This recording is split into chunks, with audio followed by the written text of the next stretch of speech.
Hi everyone. Welcome to part 1 of a lecture where I'll be covering interatomic bonding. In this part, I'll present the rationale for the necessity of an appreciation of structures at the atomic length scale, and we'll cover primary bonding types between atoms. It may seem nonsensical to start discussing things at the atomic scale when we've just left off discussing behavior that's characteristic of the micro, meso, and through the macro scale. From a mechanical and aerospace engineering perspective, it would initially seem that there is little use in diving deeper than the micro level. Well, as it turns out, the underlying nature of the bonding within a material has a very large impact on the collective behavior of the material at length scales characteristic of mechanical and aerospace engineering. We'll therefore need to travel down the length scale and form a basis for appreciating the behaviors and properties discussed further on in this course. To plant our feet and provide some semblance of scale, let's just take a look at how far down we need to go. Take for example this bearing, which I'll arbitrarily assign a dimension of 10 millimeters in overall diameter. This plants it firmly in the meso region of this scale, which I put into nanometers to avoid the exponents getting to be too big in either direction. 10 to the 7 nanometers is 10 millimeters. I'll now accurately scale down the depicted bearing by 2 orders of magnitude, so it now has a dimension of 100 microns.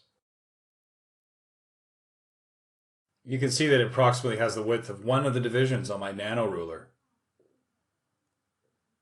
We have another 3 orders of magnitude to go before we can start saying we're on the atomic scale. Let's try one more order of magnitude down on the micro scale. Let's say my bearing is now 10 microns in diameter. Unfortunately, this is as small as I can go with this medium, but it further highlights the additional 2 orders of magnitude that we will need to go to before we can get into the atomic territory. Don't worry, even though you're reviewing this on a quantum device, we're not going to discuss things smaller than tens of picometers, and phenomena will be discussed within the realm of classical physics in this course. On now to the picometer scale. As I alluded to earlier, the properties of solids depend on the nature of their interatomic bonding. These bonds can be described as either being primary or secondary. The important distinction between the two is that a primary bond is one that involves either the transfer or sharing of electrons, and secondary bonds arise due to a non-uniform distribution of charge within atoms or molecules.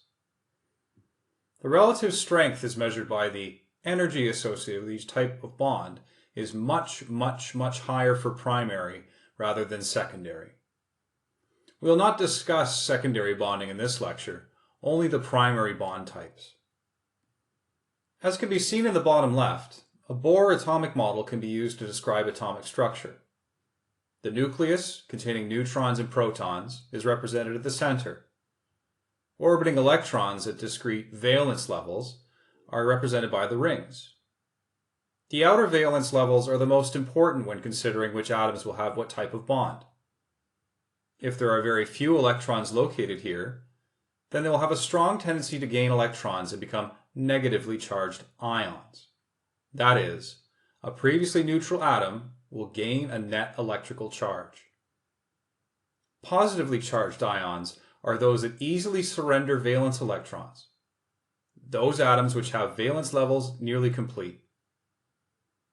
The measure of an atom to attract electrons, that is, become negatively charged, is called electronegativity.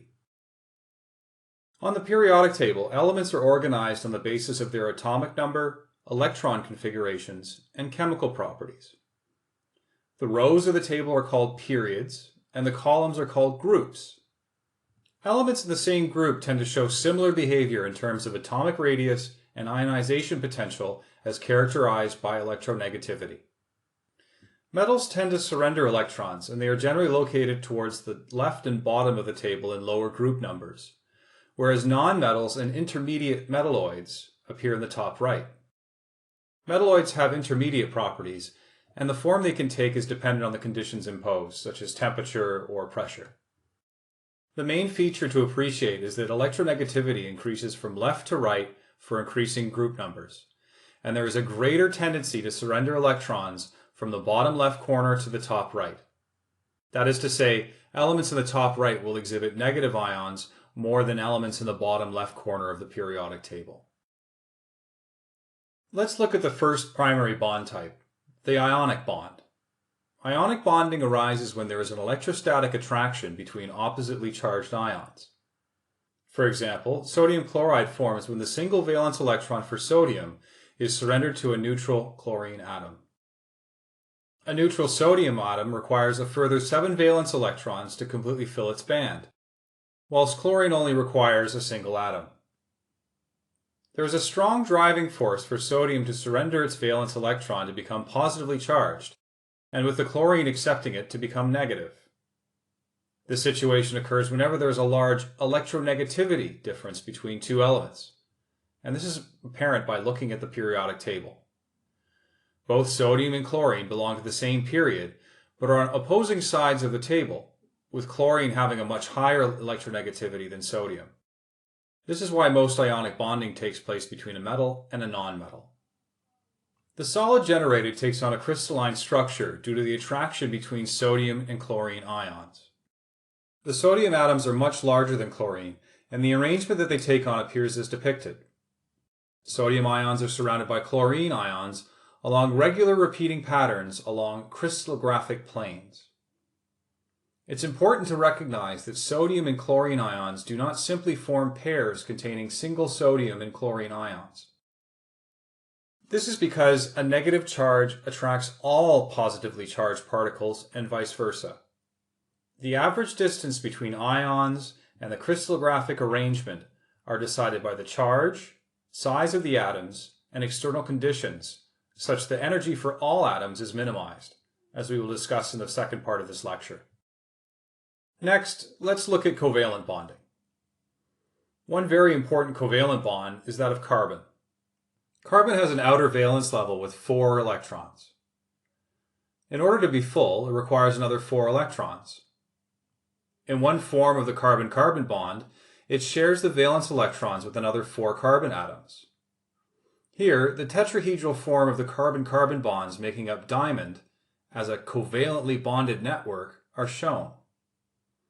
The blue-colored atoms here depicted have their valence levels satisfied with shared electrons from surrounding carbon atoms. Due to the nature of the bond, sometimes hybrid orbitals can occur, as this is a lower energy state for valence electrons. This is particularly important for carbon covalent bonds, as we will discuss much later in the course when reviewing polymers. This phenomenon gives rise to a large number of allotropes of carbon, which are multiple physical forms of carbon, for example, graphite. Here, sheets of carbon that are covalently bonded are weakly held together with secondary bonding between sheets. The occurrence of allotropes in nature highlights the directional nature of the covalent bond. If the bonds are in a tetrahedral arrangement, the properties of diamond are obtained. If they are planar, then the properties of graphite may manifest. Other allotropes include graphene, Buckminster fullerene, and other fullerenes such as nanotubes. Covalent bonds give rise to the unique properties of nonmetallic compounds such as water and oxides. Let's now turn our attention to the third and final type of primary bond, the metallic bond. As an example, here's magnesium's Bohr model. It can be seen that it only has 2 valence electrons in its outer shell. It therefore has a tendency to dissociate into a positive ion and free electrons. With this dissociation, the free electrons are mobile and create a distribution. This gives rise to a situation whereby a cloud of positively charged ions are bonded with free electrons. The more electrons that are available, then the overall bond strength is higher at any given point, and there are more electrons available to satisfy charge discrepancies. The resulting arrangement looks like this. Positively charged ions, which are repulsed by other positively charged ions with the level of repulsion held in check by a sea of mobile electrons. These electrons are free to move to locations where the charge is tending to be locally higher than in other areas, enforcing a bond. If there are more free electrons available, then this is easier satisfied. We've now covered all 3 primary bonding types. Ranking the relative strengths of each, the covalent bond is the strongest, followed by ionic and then metallic. Solids that comprise covalently bonded networks, such as diamond, tend to be extremely strong but brittle, as large deformations will cause the directional bonds to break. However, these are more exceptions rather than the rule. Elements that form covalent bonds often form molecules with similar or dissimilar atoms. For example, oxygen and short hydrocarbon chains. These do not readily form solids under ambient conditions, since the molecules themselves achieve charge balance. Ionic compounds, like covalently bonded networks, are also very brittle. This is because significant deformation cannot be accommodated without breaking singular ionic bonds. By contrast, metallic crystals are comprised of positively charged metal ions and a sea of mobile electrons, which can support large amounts of deformation as the bonding is non-directional. It is therefore possible for atoms in a metallic crystal to slide past each other without destroying the bond. This will become important when we talk about some of the specific elements of inelasticity. So in this part, we've covered the primary bonding types, which can go to explain the properties of many solid materials. The key points to cover is the directional aspects of each bond, and the main deciding factor as to what type of primary bond will manifest, being a function of electronegativity. In the second part, we'll discuss the interaction of ions under different conditions, which gives rise to the phenomena observed at engineering length scales, notably elasticity and thermal expansion. Until next time.